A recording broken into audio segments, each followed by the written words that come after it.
Hello, my Biblio darlings, and welcome to Bibliothesia. In case we haven't met, my name is Mally, and the story that we're going to read today is called The Prancing Peacock. But before we do, let's remind our bodies that we're safe right here in the moment. How are we going to do that? Through two exercises. One is through doing a nice deep breathing exercise, and the second one is I'm going to share with you some jokes. And hopefully you will laugh. And when we laugh, our body relaxes. So the first exercise we're going to do is what's known as a deep breathing exercise. We're going to inhale for 4 counts. And as we're doing that, we're going to pretend we have a balloon inside our tummy, making it bigger and bigger. And then we're going to hold the breath for 4 counts. Then we're going to exhale out for 8 counts. So are you ready? Okay. Pretend you have a balloon inside your tummy. And take in deep breaths and make that balloon bigger. And ready? Inhale deeply for 1, 2, 3, 4. Now hold the breath for And now exhale out for 8.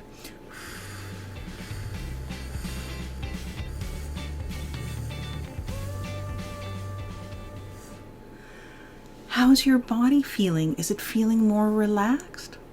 I'm hoping that it does. Mine feels more relaxed. And now I'm going to lean over and pick up the joke book. And I'm going to share with you some knock-knock jokes. Are you ready? Here's the first knock-knock joke. Knock, knock.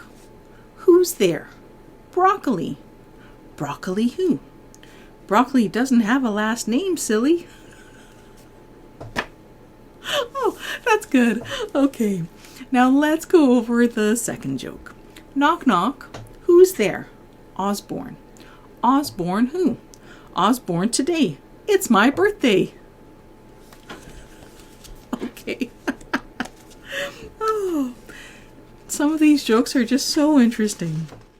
Anyway, so with that, let us read a story called The Prancing Peacock. And let's look at the picture. So what I see is there are 2 ducks, and it looks like each duck has a crown on their head. And one duck is looking down with looks like an angry look on their face. There's one duck that's up, and they're looking a little surprised.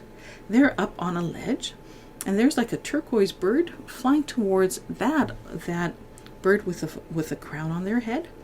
And then down below, there's a green bird and a white bird underneath, and they're both laughing. And then there's like a green bird, a light green bird, and a dark green bird.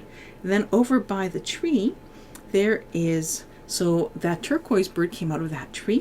And then there looks like 3 orange birds coming out of the tree. And then it looks like there's a parrot. And then down on the ground, it looks like there's 2 pink flamingos and a beautiful peacock. Now, here's a story called The Prancing Peacock. Relax, be very still, and listen. Listen carefully to this tale about a handsome but vain peacock. And what the word vain is someone who looks in the mirror and thinks they're just so beautiful. Like they're the most beautiful of them all. This peacock lived high up in rocky mountainous country, where the white fluffy clouds played in the blue sky over the kingdom of the birds. One afternoon, as the peacock was admiring his reflection in a rock pool, he overheard something very interesting in the chatter of a family of robins. What could it be? Let's see if we can find out. Now, on this particular day, Mrs. Robin could scarcely contain her excitement. "What a great occasion!" she twittered to her husband as she hopped about. "Indeed, indeed," agreed Mr. Robin. "Why, what's happening today?" chirped little Robin with great curiosity. "Well, my darling," she exclaimed, "today our king, His Majesty White Swan the Great, is to give the hand of his beautiful daughter Princess Signetta in marriage." And let's look at the picture. That must be the king who's bowing down, and that must be the princess with a 3-pointed crown on her head. "Who's she going to marry?" asked little Robin. "Well, that's the thing. We don't know yet," said Mr. Robin.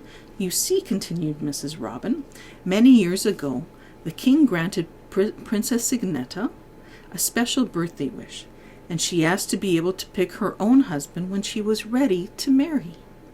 So the king has called all the eligible birds from near and far to meet this evening before the rocky plateau. Today is the day when she will make her choice. Let's hurry. If we arrive early, we'll get a good view." So away the three of them flew. All this time the vain peacock had been listening to the robin's conversation. "Well, well," he muttered to himself, as he turned again to gaze admiringly at his reflection in the rock pool. "Princess Signetta is choosing a husband, is she? This might be her lucky day. After all, I'm young, handsome, and single. I'm really quite a catch. And it just so happens," he continued to his reflection, "that I'm free this evening. I think I might take a stroll towards the rocky plateau." The peacock turned to go, but then stopped to check his appearance one last time. Extremely pleased with his reflection in the pool, he pranced off. Below the rocky plateau, birds were flying in from all directions, chirping and squawking excitedly as they did so. A large and feathery crowd soon gathered, full of long-legged flamingos, rainbow-colored parrots, exotic birds of paradise, wise, dignified owls, shimmering hummingbirds, and many more. Suddenly, King White Swan and Princess Signetta appeared on the ledge, and the princess started to look around at the grand gathering of birds. A ripple of excitement went through the crowd as her gaze swept over them, and the young male birds jostled for space to show themselves off. The proud peacock jumped up onto a small rock and opened his beautiful tail feathers, which glistened and shone in the evening light. Then the king raised his regal head and opened his great wings. A hush fell over all the birds. "Daughter, my final subjects stand gathered before us. Are you now ready to choose your husband?" he asked. The young princess nodded. She had seen the most dazzling bird below and had fallen in love. "The bird over there, father, on that rock. I wish to marry the peacock." The other young male birds in the crowd sighed with disappointment at first, but they soon cheered the peacock on his good fortune. He puffed out his chest with pride. "Of course," he said smugly, "I knew I'd be chosen. After all, I am the most handsome bird of all." Hearing his boastful words, the other birds began whispering to one another, What a shame he's so vain. Poor Princess Signetta." But the peacock was soaking up all the attention and ignored their comments. He fanned out his beautiful tail feathers and bowed to the crowd. Then he lifted his head up high to show off his strong blue chest.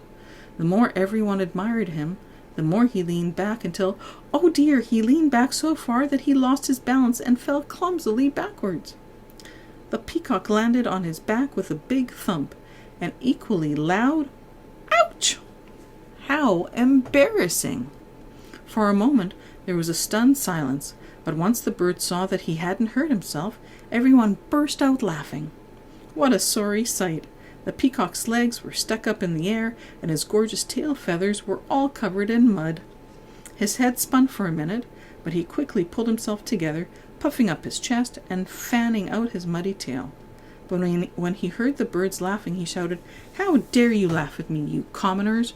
I demand that you show respect to Prince Peacock." When King Swan saw the peacock's antics and heard his proud words, he was very angry to see his daughter's chosen husband act so inappropriately. "Peacock, you are vain and silly fool," he proclaimed. "Your behavior today shows that you are not worthy to be my daughter's husband, or to become a prince. I will not permit it." Having been scolded in public, the peacock realized he'd lost his beautiful bride for good, and hung his head in shame. And Signetta saw she'd had a lucky escape, and asked her father to help her to choose a new husband, while the other birds waited excitedly to see who would be the new choice.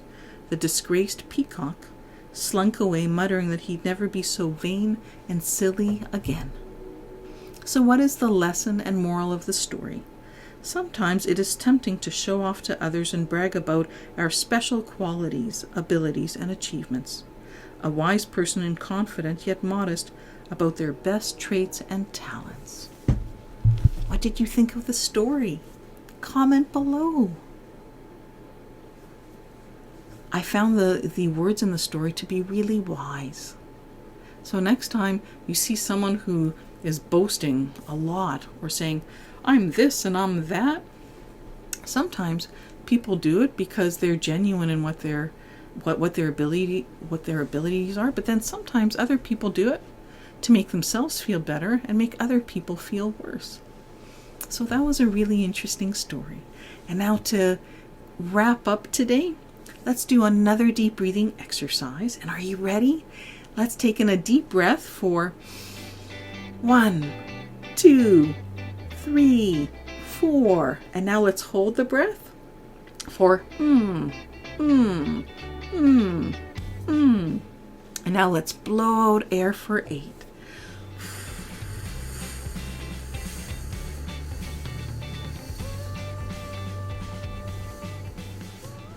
Good job.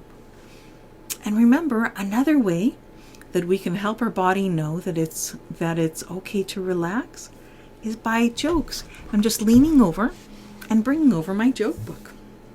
Now, are you ready? Knock, knock. Who's there? Ben. Ben who? Been knocking for 10 minutes. Didn't you hear me? Like been knocking, but Ben knocking? Alrighty. So here's the next joke. Knock, knock. Who's there? Howl. Howl who? How will you know unless you open the door? That is cute. Well, with that, our time has come to an end today. And it's been wonderful spending time with you. And if you've liked what you've seen, click on the subscribe button and the bell button. And until we see each other again, bye!